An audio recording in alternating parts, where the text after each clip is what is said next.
Hello and welcome to the beginning of the second week of our course on powers of attorney and healthcare consent. I apologize for my terrible voice, but as I'm afraid I had to say to you, I became quite unwell, which seems ironic in the state of hosting this class on healthcare consent and advanced care planning. I apparently needed to have some more of my own advanced planning for how not to get sick and at the same time run an online class. So thank you for bearing with me. We'll have a lot of materials available to you this week, and I'm also hoping that we may be able to host a webinar if you are interested in doing that. This particular little mini lecture is going to relate specifically to the PowerPoint presentation called Consent Capacity and Advanced Care Planning, which I have just posted. You don't have to watch this video in order to follow along, or vice versa, as I think they're fairly self-explanatory separately. But if it's helpful for you to have the PowerPoint, then it's available to you. Again, the title of the PowerPoint on the front page is Consent Capacity and Advanced Care Planning. On your materials, it's entitled POAs and Advanced Care Planning, U of T Course 2019. It is, I think, quite easily found in your materials. So the first slide that you see is a picture that says, what about mental capacity? And what's the most important thing to take away from our questions that we're addressing on healthcare consent is, in the end, it mostly is about capacity, whether you have the ability to understand and appreciate the consequences or the choices that you're making about action or inaction. Sounds really easy, but actually it's incredibly difficult to do in real life in some cases. So we're always looking at trying to see whether the person is mentally capable of making that decision. And so what I usually ask people to think about is by challenging our notions that are ageist notions and thinking about what make a person capable or incapable for any other reason besides the ones that might be related to age. And I'll move to the next slide, which says capacity and aging on the top. And you see in the first section, it says understand and appreciate equals a consistent choice. So when we're thinking about whether a person is capable or incapable, it's important to know that it's not a medical determination.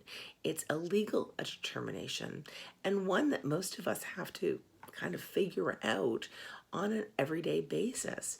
Some of it might be determined by a gold standard psychogeriatrician capacity assessment, but mostly people in their everyday life are always trying to measure whether somebody understands the information or appreciates the consequences of their actions. If you're a lawyer, if you're a nurse, if you're a bank teller, you're always trying to see, is that person getting what I'm saying, and can they understand what it means in the context that we're talking about?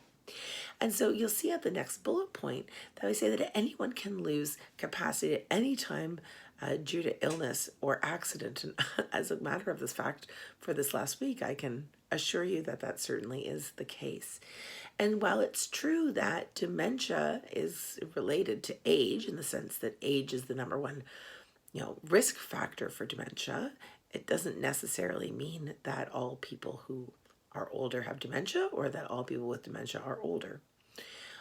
While we may be thinking about capacity, we also need to challenge ourselves in our ideas associated with things like drug and alcohol abuse, or psychosocial challenges, or whether a person has, been on, powerful opioid medications that are prescriptions, or whether they're having delirium because they've had some type of a surgery, or they've had a urinary tract infection. So again, challenging and untethering ourselves from the idea that capacity is always related to dementia. I usually try to make sure that people understand that there's a wide variety of things that can affect capacity. Sometimes we think about them as kind of the D's: depression, delirium, dementia, and delusion. We also want to acknowledge the fact that age discrimination and ageist ideas sometimes make people think that older people are incapable when maybe they're just in trauma or in shock or upset. So always trying to make sure that we're clear that we're not making assumptions. The next slide, you'll see it says capacity continuum with a slide of capable to incapable. And this is a kind of a quick and easy way for people to understand that capacity shifts. So many of you may know somebody who's better at a certain point in the day. Maybe they have sundowning, or maybe they're a person who is less capable in the afternoon because of alcohol abuse, or maybe we know somebody who is more or less capable due to some form of a psychosocial disability. We don't know. It could be all kinds of different reasons why a person could be more or less capable. And many of them, we really have to pay attention to blood sugar levels. So we always have to make sure that if a person has a blood sugar challenge, maybe they've got diabetes or hypoglycemia, that their capacity is not challenged by lack of stable blood sugar. The next slide you see, it says power of attorney and then 2 domains. And you'll see that under the power of attorney for personal care, that first section, I put in bold that in some provinces, they're not called powers of attorney for personal care or powers of attorney for health, but they're called representation agreements. They generally mean the same thing at the broad strokes. And really, this is a document that you make while you're a capable adult in advance of any form of incapacity, which then is used when you are incapable. And the important piece there is it must be made ahead of time. We'll talk more about that in a minute. But what's important is this document will address issues about, obviously, healthcare consent, but usually, sorry, still sick, usually also address other issues about how you live in the world, what your housing situation is, your decisions about your health, your wellness, your personal care. And we often think of that person as the lead attorney or the lead decision maker. So think of it as a waltz. If you have 2 decision makers who are attorneys, people who have been appointed pursuant to a document, one person has to take the lead and one person has to follow. And in theory, the person who's doing the power of attorney for personal care and healthcare, is the person who should be telling the person who's making the financial decisions kind of what the needs are. Now, it doesn't mean that there's no give and take. You can say that you need this incredibly gold standard, which a person can't afford. That obviously is going to need to be rationalized. But on the whole, powers of attorney are divided into 2 separate documents. Powers of attorney for things like personal healthcare decisions, which also can be called rep agreements, and powers of attorney for property. And in all jurisdictions, they're called either continuing power attorneys or enduring power attorneys, but they're property powers of attorney. And when we think about these tools, it's critically important to know that you need to have 2 separate tools to achieve these goals, right? So often we're thinking about, if we're doing our personal planning, they say, well, I've got this power of attorney document.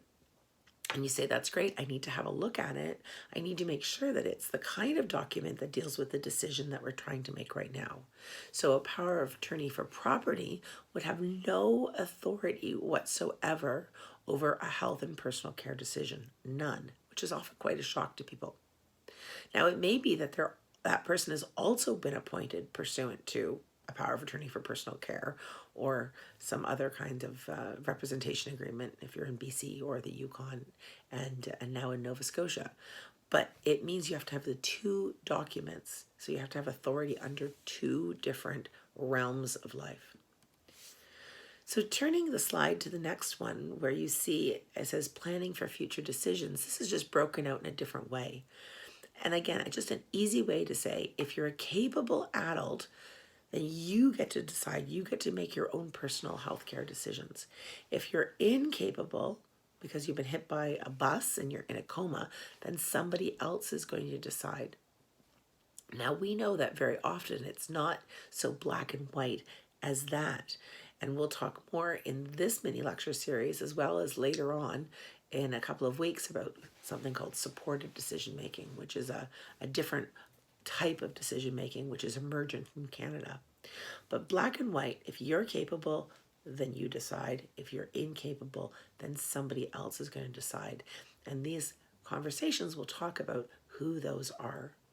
So this is video number 1, and we will now move to video number 2, where I'm going to start at the slide broadly 4 types of powers of attorney.